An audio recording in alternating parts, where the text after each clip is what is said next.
about Pretoria, talking about the Rugby World Cup, talking about the Springboks, talking about the Webb Ellis Trophy. Let's touch base with my partner, Gareth Edwards, who's out at the Union Buildings in preparation for the big moment. Gareth, a very good morning to you. You are out in Pretoria. What is the schedule looking like? When is this tour scheduled to start? I see you there bright and early, making sure that you don't miss a thing. Yeah, absolutely. Morning, everyone. Welcome to the seat of government and welcome to where the Springboks are going to be arriving to officially kick off the trophy tour, if you will. Going to be a few days going around the country here in Johannesburg, in Pretoria, also heading down to Cape Town as well as Durban. We'll get the details of what that's going to look like a little bit later for you. Today we're focusing on Pretoria, we're focusing on Soweto, we're focusing on Johannesburg. Morena, Mothupi, morning once again. You and I managed to get ourselves out of the scrum that was OR Tambo International Airport today, and Tommy just asking, and I think let's just start here. Schedule-wise, we're here obviously very early. The preparation's underway, but we know that the Springboks are going to be coming through on a bus to the Union Buildings with the Webb Ellis Trophy for the fourth time. For the very fourth time, most definitely. Good morning, Gareth, and good morning to you at home as well. It's another big day. It's been a big week. It's been a huge week for South African sport. Of course, Tammy mentioning in the bulletin in the last hour that we have been dominating New Zealand for the last couple of days. Of course, doing it in the Rugby World Cup final, doing it last night in the Cricket World Cup final as well. So today the focus again is back from cricket to rugby. We're starting here at the Union Buildings, of course. Just up here in the Union Buildings quad is where preparations are a little more intense. You know, we've got all the chairs that are decked out for the boys, and I think we're kind of also going to be expecting Damian Willemse to not come in here wearing a suit. He'll most likely be wearing his kit still. But yes, we're going to be here for the better part of this morning, at least until about 9:30. That's when the boys then are going to be heading back onto the open top bus and moving across the streets of Tshwane. When they get out of Tshwane, they're going to be hitting the N1, heading straight to Braamfontein. That's when, of course, the Joburg part of the tour is going to be starting, and then they're going to be progressing through the Joburg CBD, heading over to of course, Soweto, where they're going to be stopping at the FNB Stadium. So, of course, as you can tell there, the map, the route map, definitely of this trophy tour, at least the Johannesburg part of it.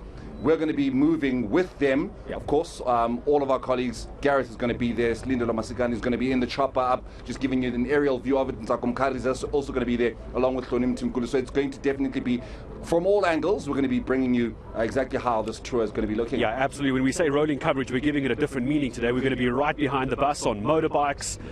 It's with one of our vehicles following the bus as well, and as Morena says, up in the air. But I know that we have the map on air at the moment. Let me just remind you, so Morena teeing it up very nicely for us, giving us an overview, if you will, an aerial view. Let me just give you the details. I'll run through as quickly as we can.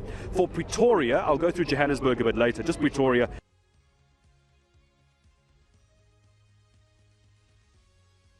Things going down towards Stanza Bopape Street. Then we're turning right into End Street.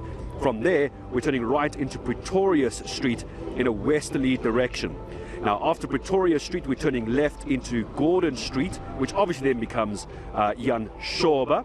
From there, we're turning right into Burnett Street, left into Park Street, left into Kirkness Street. That's obviously going past the home of the Bulls, Loftus Versfeld, of course, isn't it? And then right after that into Jorrison, and then right into Paul Kruger Street. We're going around Church Square, which I think could be one of the big viewing points for today. Church Square, always a wonderful area to be able to view this. And I'll end Pretoria, where we turn right into Madiba Street. We're then going to be stopping off to hear from Cilliabrink as well, Tshwane Mayor later as well. That's just part one of today. Johannesburg coming up later, because what we saw at the airport, Morena, you and I there when the Springboks arrived, they came through very quickly. They're exhausted. It's been a long tour.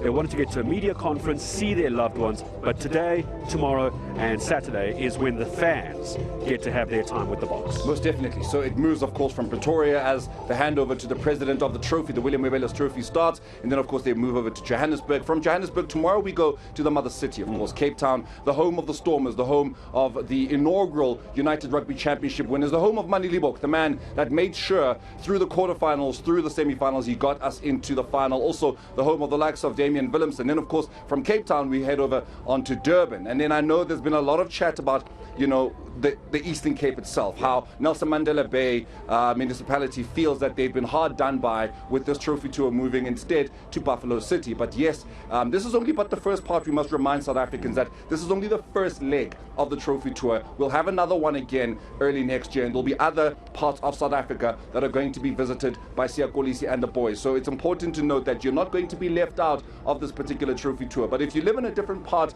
of the provinces that are being visited and you're able to head on over to wherever it's going to be based, please go on ahead and do that, because the site of the Webb Ellis Trophy is absolutely incredible. But yes, it's going to be kept tight. It's going to be made sure that it's quick, because the boys do need to rest. It's been an incredibly tough 2023, but an even tougher last 2 months for them as they've been building up to this fourth Webb Ellis Trophy success. So they need to make sure, and I speak of SA Rugby, they need to make sure that they are quick and very tight and very concise about this tour. Yeah, because remember as well, yes, these are all the heroes of South Africa, the gladiators who brought back the World Cup for the second time, but they're also professional sportsmen. Yes. It's been a long time, 3 months on the road, as you say, in the build up to that final. That was intense. They landed at OR Tambo, they left France, went via Dubai, arrived home, into a media conference, one night at the hotel. They had a function yesterday, back to the hotel where they've just left a short while ago, making their way to the Union Buildings. We'll have live visuals from the hotel to the Union Buildings, by the way.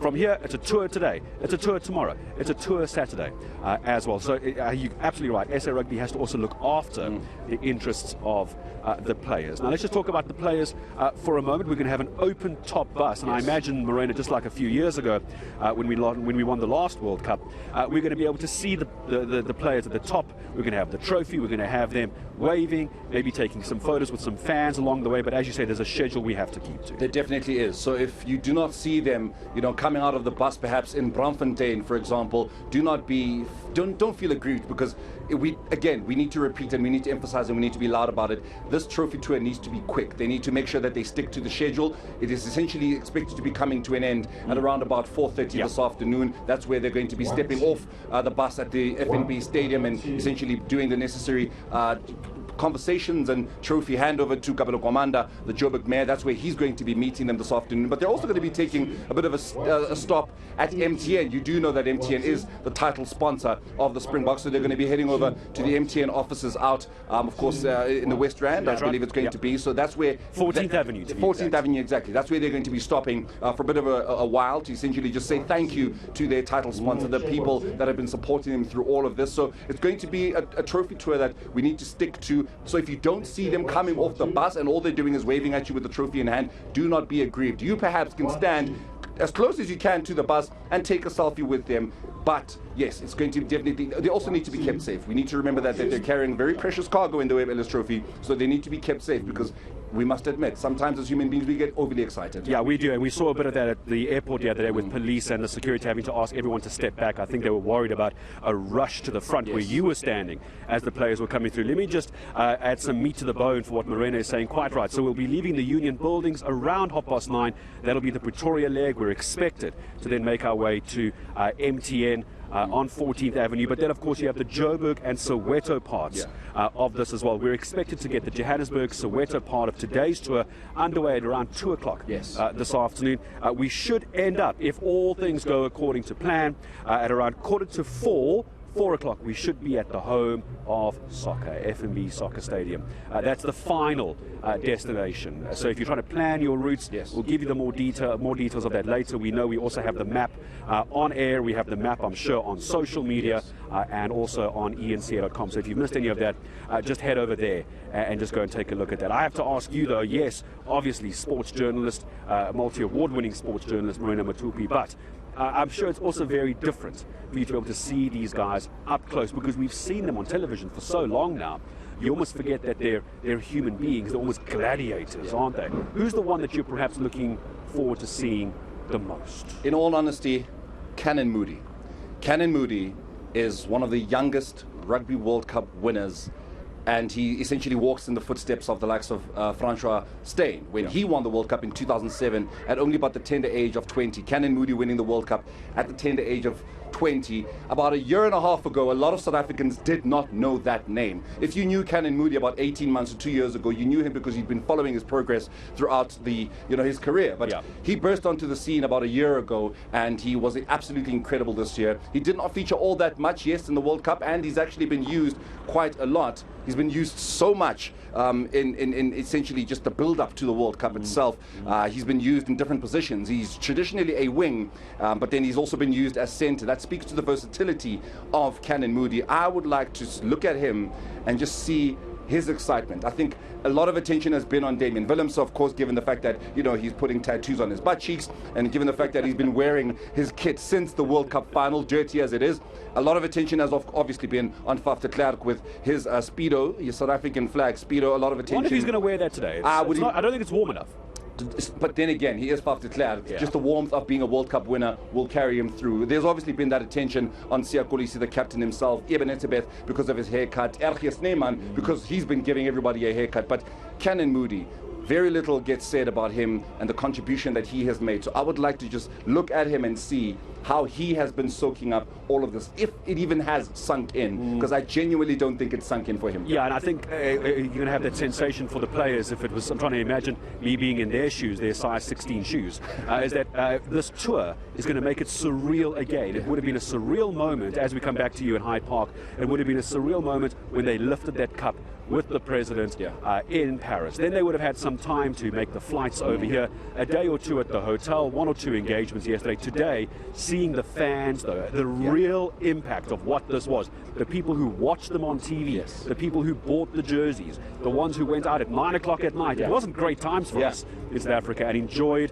those games. To see them in real life is going to be wonderful. We're going to come back to you in Hyde Park for the moment. We're going to continue our build-up to what is going to be really the first stage of a number of stages of the Rugby World Cup Trophy Tour here in South Africa. We're going to come back to you here at the Union Buildings. Morena and I, Eminem, going to be here throughout the morning.